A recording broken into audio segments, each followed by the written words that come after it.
Good morning and welcome to another Vivit webinar. Today we're going to have Anna Marie from Micro Focus talk to us about turning a service management support engineer effortlessly into a learning content author. This is yet another Vivit webinar brought to you by the fun folks here. Today I'm moderating. I am Chris Trimper. I am your Vivit Education Director and SIG lead for the education group. I'm also the Western New York LUG leader and am a test automation architect for independent health out of Buffalo, New York. Today, Anna Marie Jupe is joining us from Micro Focus. She's the lead solution consultant in the professional services EMEA team.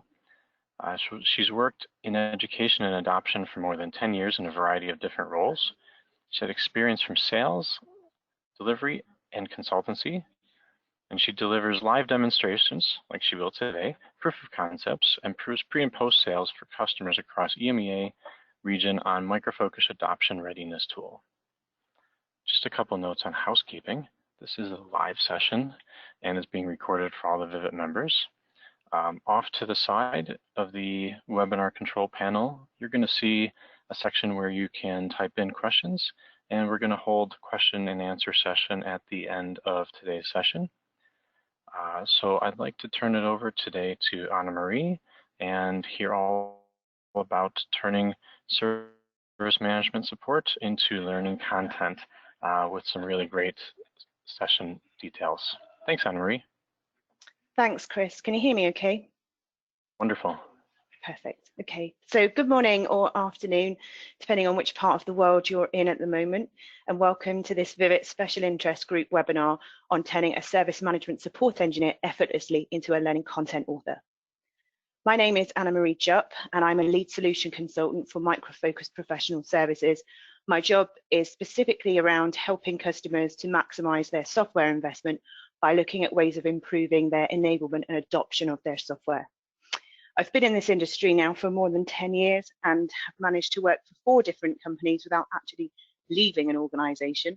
So I originally came in working for Mercury, and then HP and HPE, and then now into Micro Focus.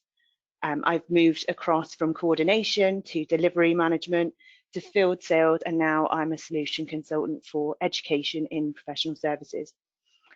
So change is a big driver for me, and it's a fact of life for most people who work in the service management industry, whether that is due to the dynamically changing software applications you're using, changes to the processes you follow, changes in the staffing levels and attrition within your teams, or changes to your organization itself. And there's been a lot of changes for me since I joined Mercury some years ago. And I would say that this level of change is now pretty standard across a lot of organizations. None of us can do anything about that, but what we can do is to make sure we're ready and prepared for the sometimes unexpected changes. The only way to do this really is to stay on top of your game in regards to your learning and development. You'll be much better prepared for something you know something about. And for me, this is encapsulated in the quote that the rate of learning in the organization must be equal to or greater than the rate of change. And that means there's a need for lots and lots of learning.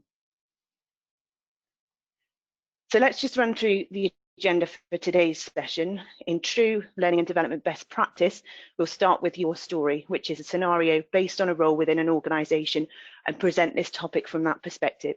So please do bear in mind that I'm only presenting one use case. However, we'll touch on some other potential use cases towards the end of the session. So I'll set the scene and talk about what we need and where we could start solving our issue. I'll move on to 6 different demonstrations, hoping they all go well, as part of the same use case, and then I'll briefly touch on hosting options and additional use cases, and then we'll wrap up and hopefully have some time for questions. So your story. You are a service management support engineer and you work in a team in a medium-sized organization. As a support engineer, your job is to handle and resolve the IT issues that come from the business users, and you use SMAX or Service Management Automation X to do this. There's been a lot of changes in your working practices as you've recently moved from Service Manager to SMAX, and there have been a number of people who've left and people who've joined, and the level of knowledge within your team has gone down accordingly. So the management team has now finally decided that the best practice needs to be locked in and standard processes using the new SMAX tool should be documented. And this now appears to be your job on top of the regular work that you do. And likely this is going to involve things like documenting the current practice, creating process guides, storing this stuff somewhere for everyone to access. They want to use it to increase the customer satisfaction from the wider organization, from the business users, to onboard new employees and to provide at least the beginnings of a knowledge base. So where would you start? Well, that's a big question, really. It would be great if there was some way to do this without you having to take on a whole bunch of extra work. And as this will ultimately provide better level of service to the wider business users, you can see it's pretty critical. So where do we start and what do we need? Well, we're going to need something because taking screenshots and writing instructions in a Word document is probably going to completely destroy your soul. And with the changes going on, literally no one has got time to do this. So where should we start? So we need something that will capture keystrokes and mouse clicks and automatically drop them into a document without having to write every action and download every screenshot and move away from the possibility of missing out important steps. It would be great if we could produce something that has some kind of video, something that might even have some audio with it too. And as a lot of people have got visual learning styles, and we need to take people's different learning styles into account. The video production software is really hard to use, and we could use something like Skype, but then we can't edit it very easily, and we could waste a lot of time getting the processes and the effort to get the processes correct the first time round. It would be great if we could maybe write some labs for new people so that they could practice some of the lessons and some of the processes before they get let loose on a live system. And because if they make a mistake on the live system, then that is a problem for everybody and could potentially decrease our customer satisfaction scores from the business users. So where will we put the content, and how can we make sure that the right people get access to it? And how can we facilitate other people contributing to the knowledge base so that we don't have to do all of it? So let's see if we can find something like this hanging around. Now, Micro Focus have a piece of software called the Adoption Readiness Tool, or we call it ART for short. And let's see if that will meet some of these needs. Now, in SMAX, you'll probably be familiar with this, that you are able to create an incident template which pre-populates certain fields and saves you time when logging incidents, okay? And we'll record this process in SMAX using ART. So let's move on to the first demonstration. So I'm just going to switch screens. And hopefully you should be able to see SMAX. So Chris, I'm assuming you'll tell me if you can't, but this is the dashboard. Great, so perfect, okay. So this is the dashboard for SMAX. You may or may not be familiar with this. This is the ART capture engine. And I'm just going to start it recording here. So as I click through the process, what you'll notice is that ART is able to recognize the action that I've taken, in this case, the click. It can recognize the object in the GUI, so the My Dashboards, and it's recognized the object type, which is a button. It's taken a teeny tiny snapshot of the screen where the action took place. And what you can't see is that it's taken the entire snapshot of the desktop as well. And it will use this to build up a simulated environment. So we'll let that run and go through this process, and we'll just ignore the capture engine for now.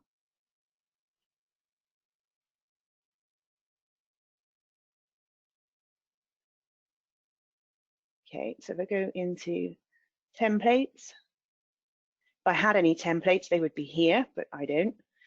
So let's create a new one.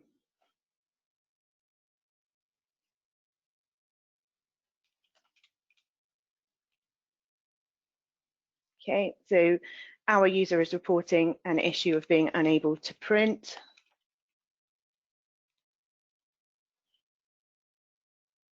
And let's fill out some of the classification details. So it's single user impact. It causes a slight disruption Move that out the way.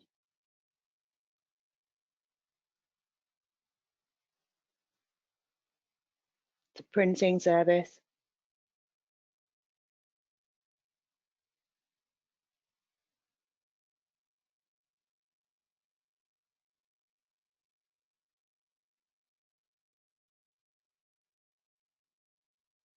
I know it's in here somewhere. It's personal systems. Just collapse the classification and open the assignment.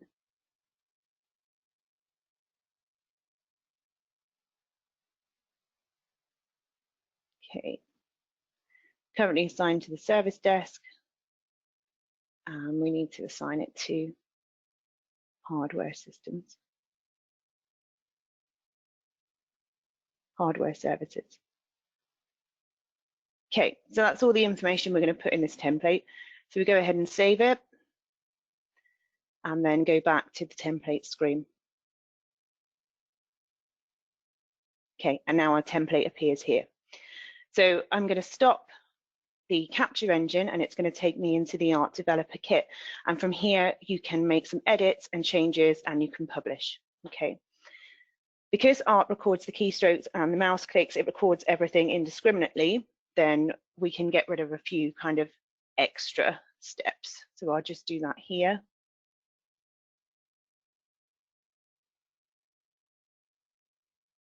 And it's very easy to edit because the steps are all discrete. So by deleting some or moving them around, I'm actually going to affect the running order of anything. Here I can add in some more contextual information. So, you know, if we're going to show our users this simulation, it would probably be helpful if we told them what it was about.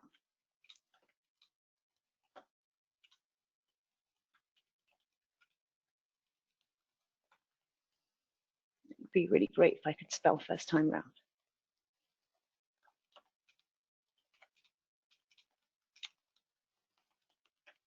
Okay, notes will auto-size as I come out of them. And the other thing I can do is to also adjust the playback timings so that all my notes don't appear on the screen at the same time. That's another L&D best practice.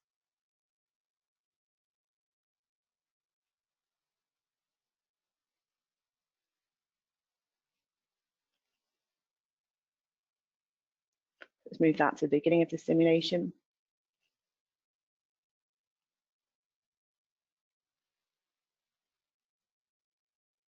Okay, and then edit the action so that this one appears slightly later.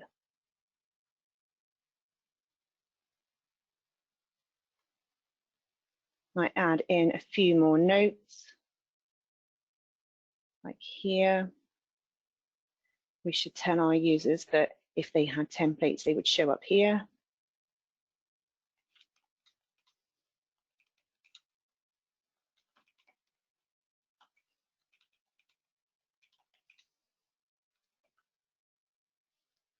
And move that out of the way.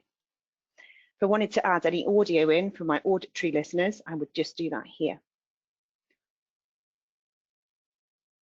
Okay, and you would just record a snippet of audio.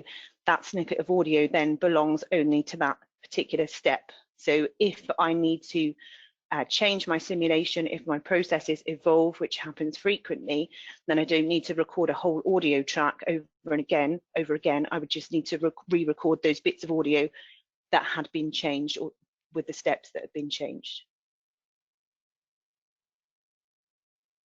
Okay, so that concludes the first demonstration. And let's just move back to the slides.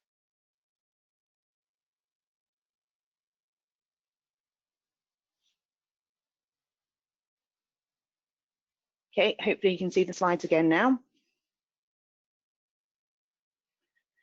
So we have captured the process, in this case, creating an incident template. And from this process that we've captured using Art and edited slightly in the developer kit, that's more than anything just to show you the functionality, not that we necessarily needed to edit it. we should be able to publish it out as a video for our end users and our learners, and also to start creating this knowledge base and documenting this best practice. So I'm going to move back to the demonstration.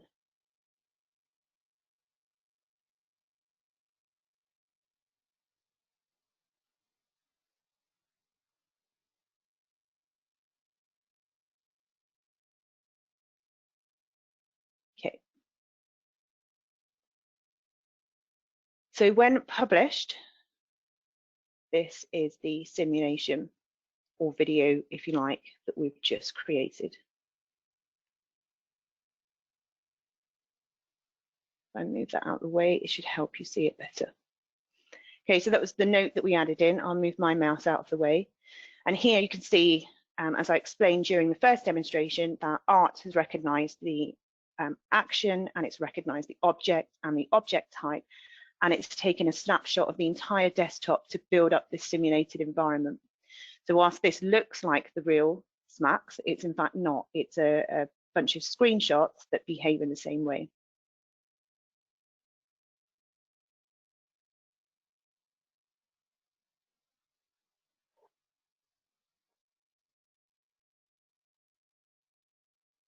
You can turn typing noises on if you like them. They drive me a bit mad, so I don't, but you can if you want to.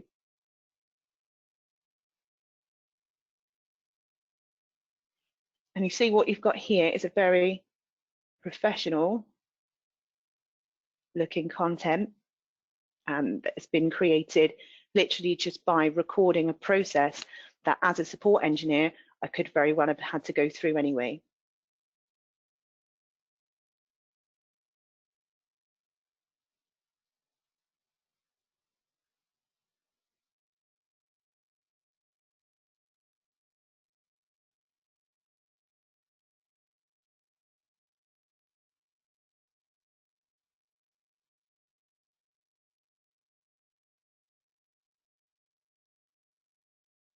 So just let that run through to conclusion.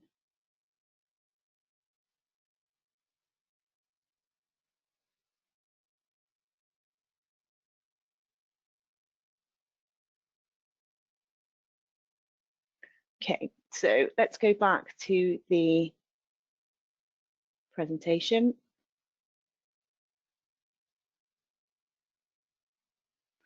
Okay, so we have got the video, but wouldn't it be amazing if we could create a process guide of this? Because in a lot of knowledge bases and ways of documenting best practice, this kind of written documentation is really important.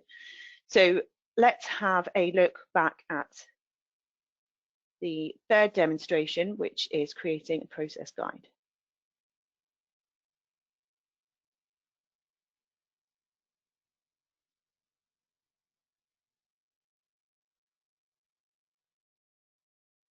So hopefully you can see my desktop. Again, let's move that out of the way. Okay, so we were working in art in the simulation view. Okay, and that's exactly how a simulation will appear. The other option you've got to work in art is on the document view. Okay, so depending on what it is you're trying to achieve, you can work in either view. But just let the view update itself, and then we can make some changes to it if we want to. Okay, so the document looks a little bit different to the simulation, but you'll see the screenshots, etc., are the same. We can edit it in the same way.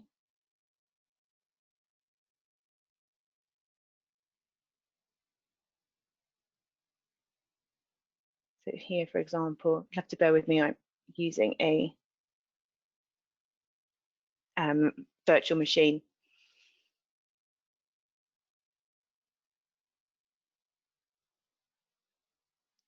So there's a slight lag.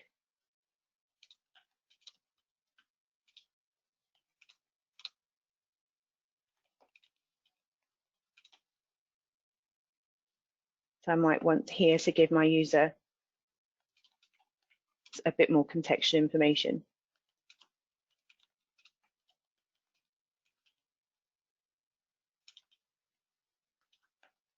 Okay, so I can edit this in the same way, The note that we added here, I can remove the visibility of it so that it doesn't show in my document, and it only shows in my video.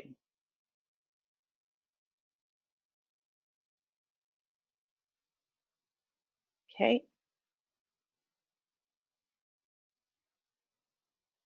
And let me show you how that looks published.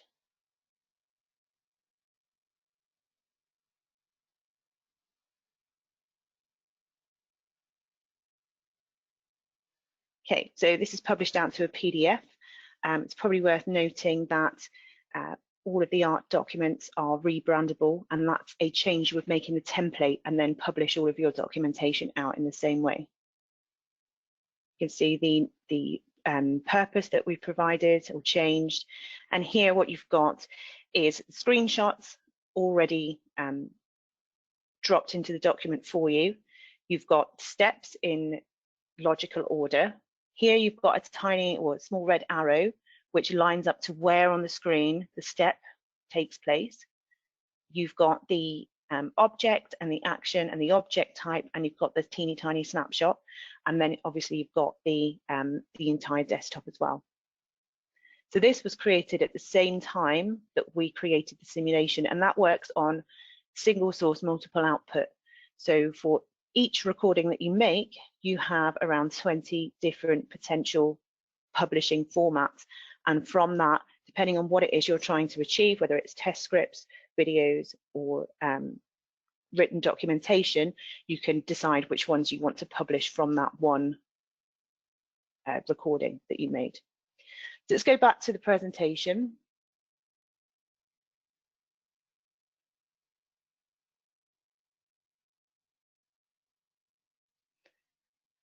Okay. So now we've got the video and we've got the process guide. It would be really great if we had a way of creating labs or allowing our users to practice, but not on our live system, so they can't make any changes to it or cause any problems for anybody else. So we'll go back to art.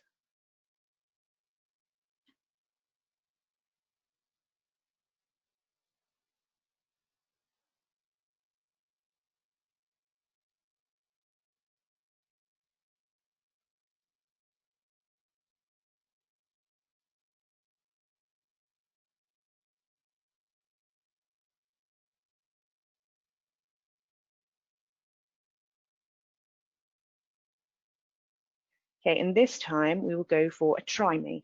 Now, try me is a practice lesson, if you like. And this time, instead of sitting back and watching the demonstration, this time I am expected to click through the process myself. Okay, so the simulation won't move forward until I complete that particular action. So in this case, you can tell it's me because I'm moving the mouse around. I need to click here on my dashboards, and then I need to click here for an incident.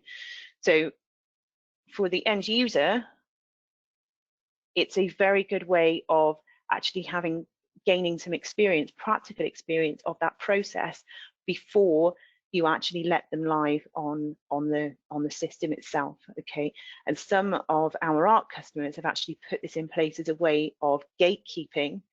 So before they provide the login credentials for the systems, they have their users go through these practice lessons first so that they've demonstrated their ability to be able to do it. Again, it's the same with the typing. If I want to type something else, it doesn't allow me to do that. I can only type in the text that is provided for me.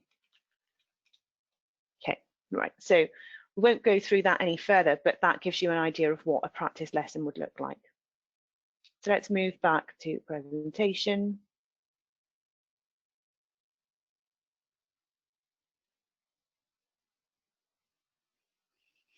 Okay, so we have created a kind of simulated environment for our users to have a practice on, and that's comes with it, you know, a lot of benefits in its own right. But actually, it would be really great if we could test how well our users can complete this process and these particular tasks.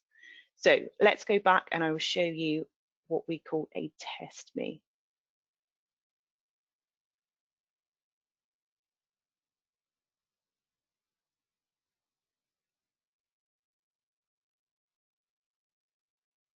So this time we will launch the test me. Now this is a graded assessment.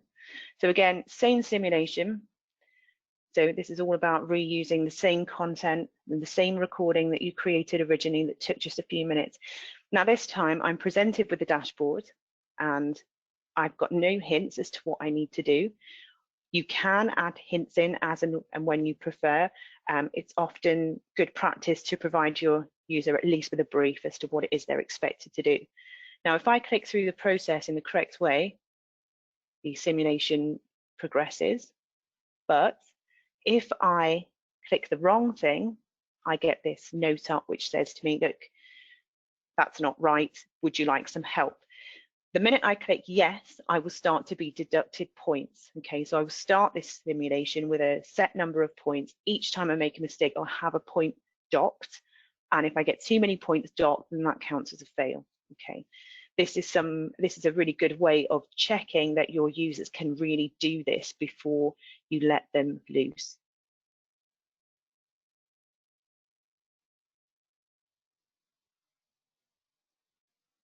And again here, if I click somewhere wrong, I'm prompted for some help. Okay. Let's go back to PowerPoint. So that's our practice lesson, or a way of assessing skill levels. Now, hopefully that gives you a good idea of how you can record one process that you're going through anyway, and use that as the basis for a number of different types of enablement content or documentation or best practice guides, depending on what you're trying to achieve. So now we've got the content we created, where should we put it? If we had the ability to push it out to groups of people by job role, that would be really useful, as well as being able to track who completed which modules and assessments and whether they actually passed them or not. That's especially useful if you need to demonstrate compliance. With Micro Focus Art, you can upload the content you create to your own learning management system. Okay, most organizations have one of these. The files from Art are output as SCORM files or AICC files, both of which are industry standard for sharing e-learning content, and they can literally just be dumped onto your LMS. The other alternative is there is an ELE server in the Enterprise Learning Edition of Art, which has some additional functionality like based on the client server technology, or you can just dump the content onto a web server, and that way you can get it out to a large number of people. That way you won't be able to track it though, but it's a good way of just getting that content out there. So the last demonstration will be showing you what the knowledge base would look like. So this is the ELE server where we keep our e-learning content. You can check it in to the server, very much like a SharePoint.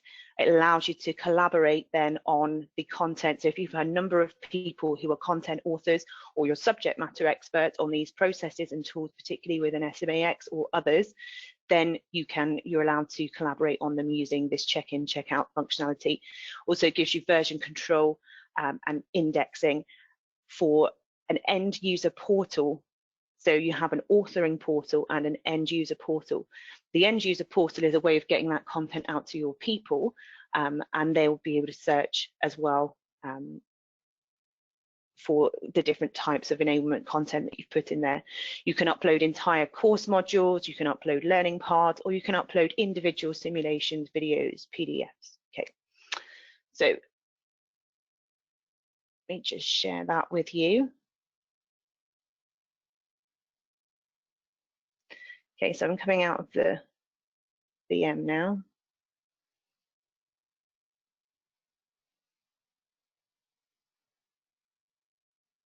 Okay, so this is the end user port, or this is the ELE server, and this is the authoring portal. So this is how the authors would collaborate. Everything here is in a project. You click on a project, you have a document library, And here, for example, in SMAX, you'll find all of the source files, okay? So all of the source files are checked in, and then they're added to a publishing queue, and then they're published for the end users. The end users would go into their end user portal, okay, and here they can access individual courses or the specific simulations and PDFs that they want. If I go into a module here, for example, I can launch it.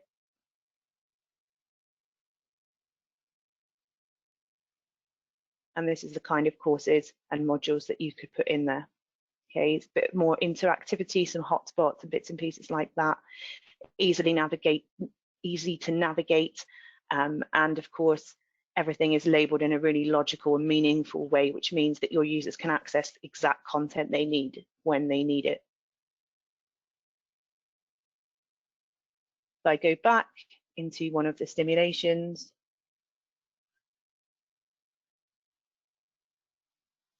you can see that I have a number of different options here as to what format I want that content to be in.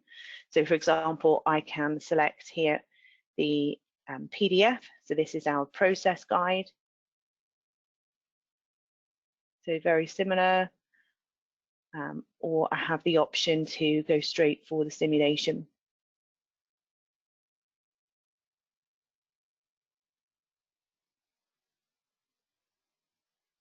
Which runs as an HTML file.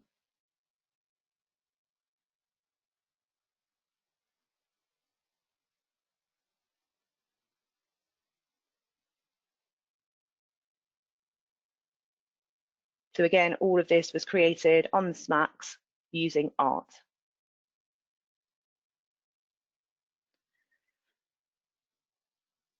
Let's go back to the presentation.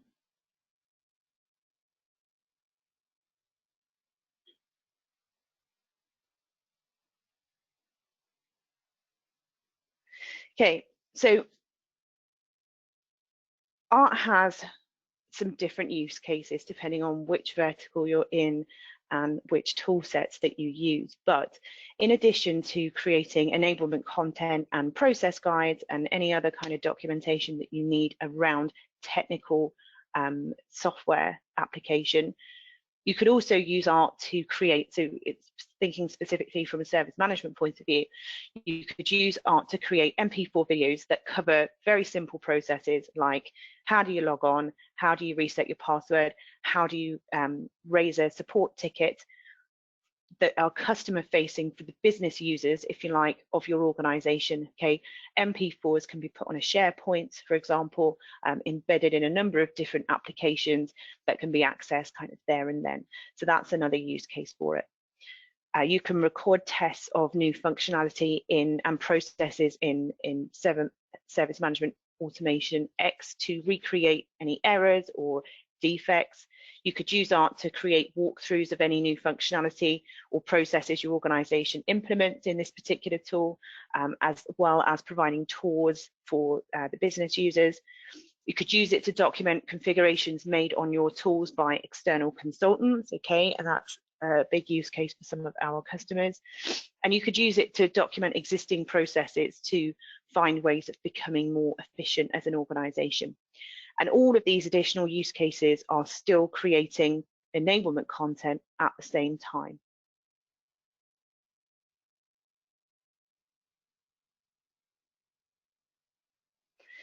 So if your organization is going to automate the service and support process, then it certainly makes sense to look to automate the knowledge transfer and education process.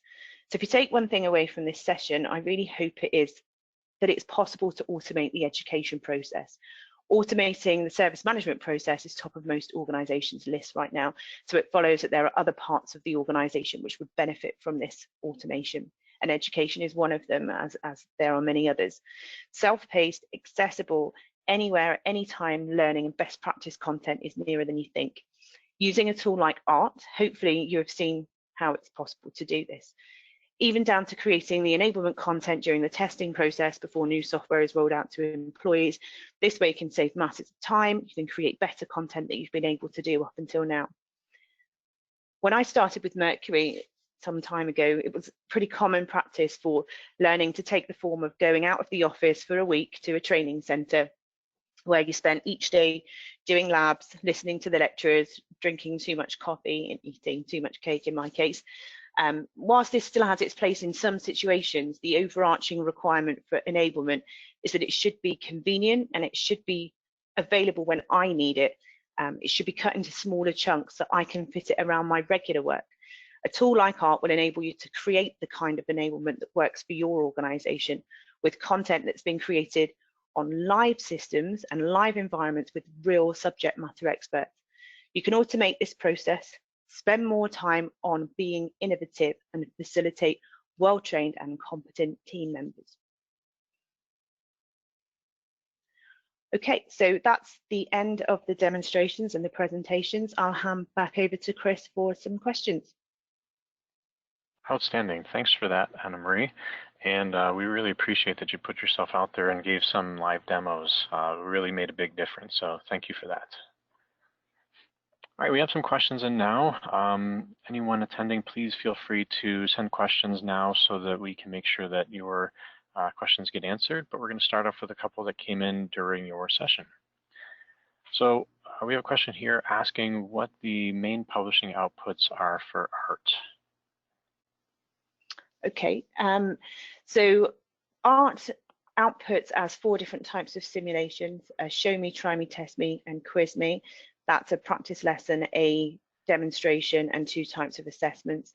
As well as that, it outputs to written documentation in PDF, PowerPoint, HTML, and Word formats. Also to Excel format for test scripts and MP4s for videos. There's about 20 different publishing formats. They're the main ones that I use on a daily basis. Seems to be very versatile. Thank you. Can you create entire e-learning courses with ART?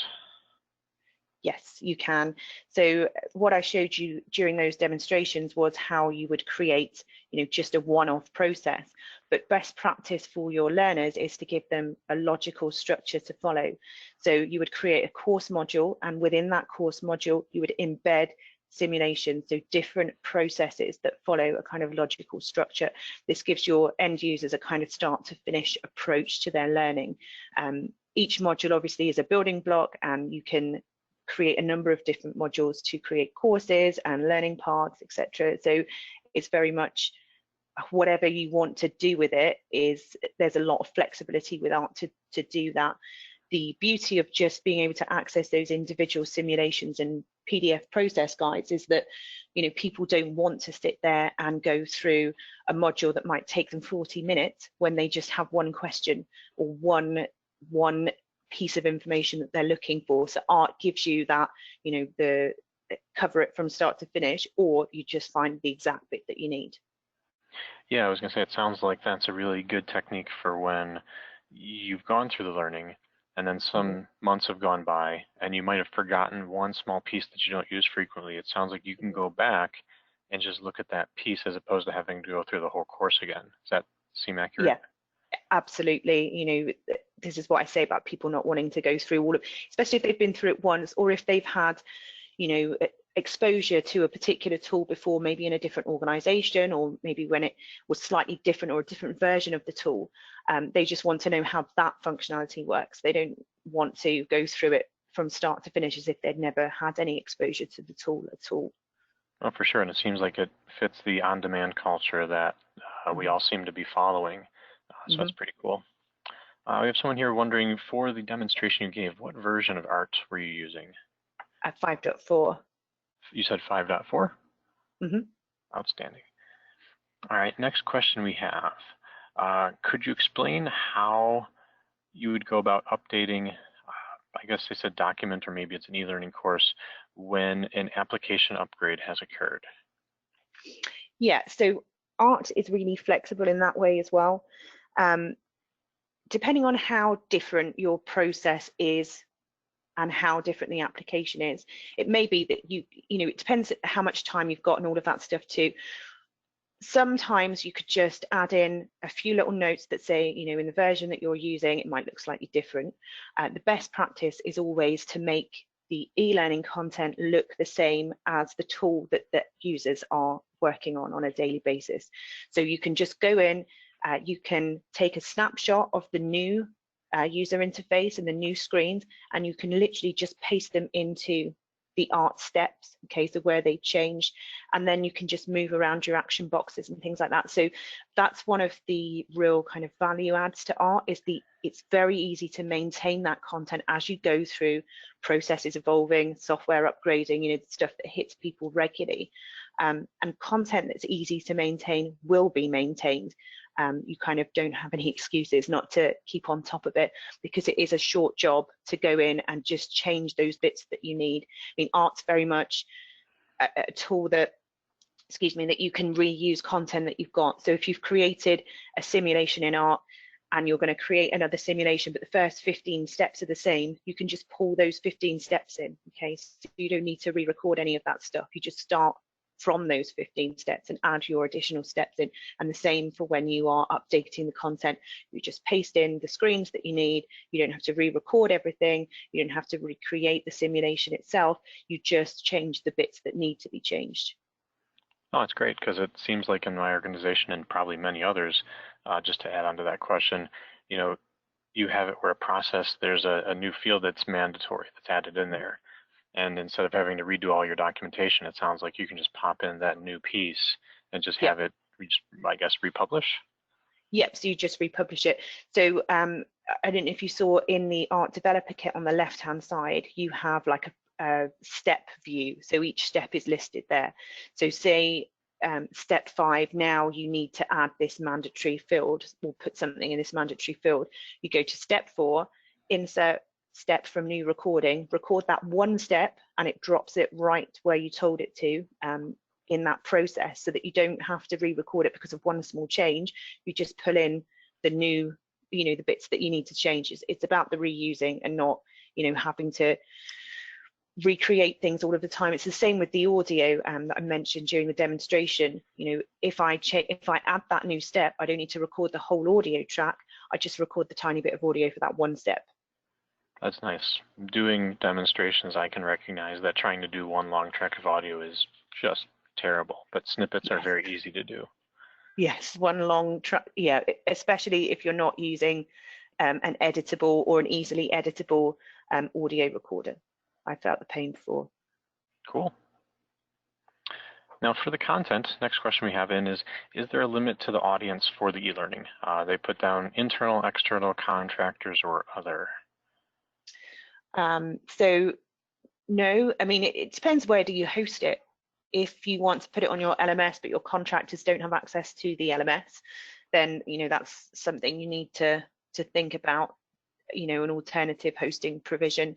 A lot of LMSs are behind, for example, single sign-on, and I worked with one customer who has struggled with that because their contractors need the same content that their permanent staff do, but they can't get onto their LMS. So the way around that we found was to install the ELE server, and because, as well as you can put the ELE server behind your single sign-on if you want to, but if you don't, you can kind of keep it separate, and you can provide logins to those contractors to actually access that content. Alternatively, you can put it on a web server, and as long as that's not behind a single sign-on or whatever, then you're fine. It just depends on your organization. I think everyone is slightly different, and if it's a question that somebody has about how it could possibly work for them in their organization, I'd be happy to take it offline and work out the best solution. Cool. Well, we're running out of questions. If anybody has any else to submit, please submit them. I'll ask, call it a selfish question. So for us, our corporate colors are, you know, our main corporate color is red.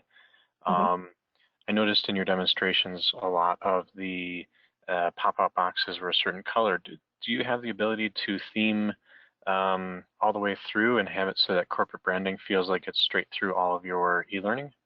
Yeah, you can. You make those changes in the template, and then everything you publish out is all looks and feels the same, so it has that real kind of corporate stamp on it, even down to kind of the color of the note boxes and the inside of those note boxes, all of that can be changed.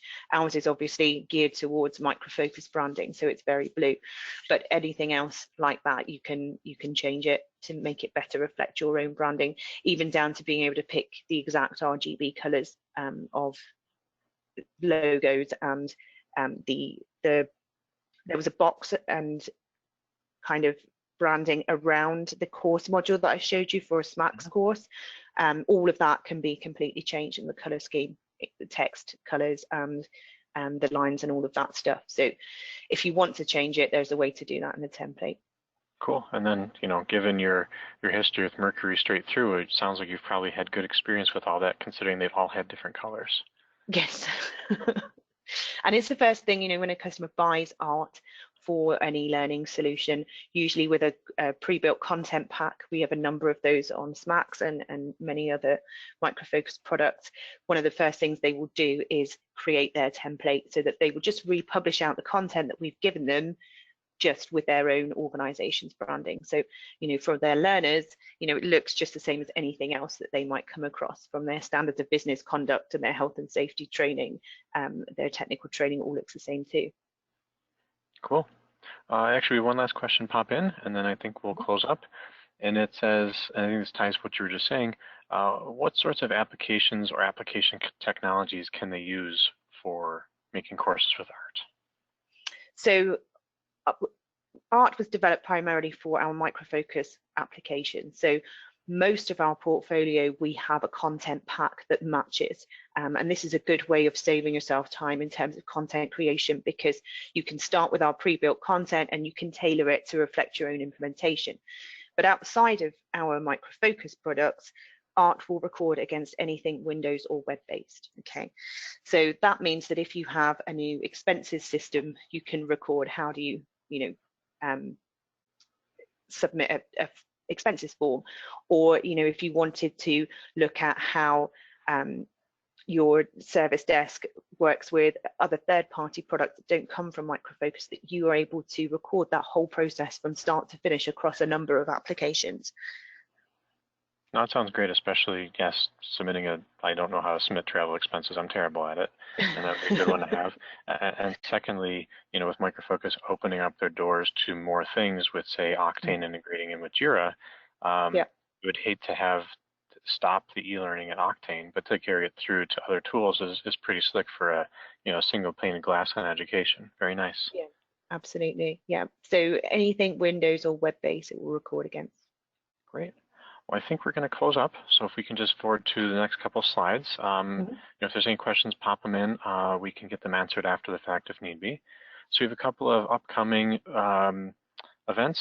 We have 2 webinars, one on the evaluation of Octane and running Agile, and the other on how Atos uses the plate spin migrate.